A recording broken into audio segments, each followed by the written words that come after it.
Pemirsa, melarapan pameran virtual Ring Ab Jagat Sekadi Pandemi COVID-19, para seniman Bali pemekas Ring Ubud Gianyar kantun sida mausaha untuk mekarya. Para seniman keabtiang stateng laksanayang protokol kesehatan sanai kauduhang pemerintah untuk nambakin panglahlah COVID-19.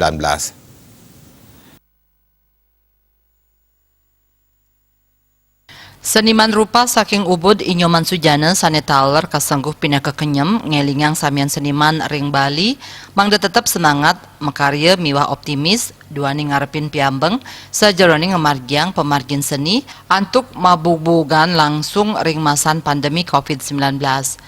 Pemargin inucap sekadi pameran sani kemargiang antuk virtual daring. Konsep pameran virtual puniki masai sareng pameran luring utawi offline. Tiosnyane wantah saking para penikmat seni, wantah sida nyaksiang karya-karya seni sane kasuguhang. Ring pemargin nyane seniman ngirim foto karya seni nganutin ukuran piksel sane agengan. Sebagai perupa tuh tetap berkarya, tetap survive lah gitu loh.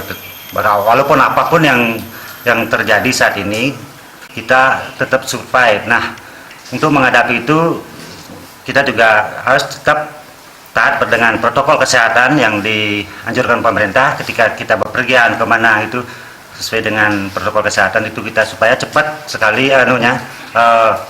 rantai daripada penyebaran COVID ini cepat terputus dan mudah-mudahan ini cepat berakhir dan saya sebagai perupa berharap juga dan teman-teman semua sebagai perupa tetap melakukan artinya berkarya gitu loh, semangat berkarya, optimis juga gitu. Sujana mapangabti pandemi gelis matilar tur seniman sida antuk mekarya sekadi Jatimula. Kaabtiang taler pandemi sida ngicenin inspirasi majang seniman antuk mendalang karya anyar sani ngedautin. Made Risma, Bali TV.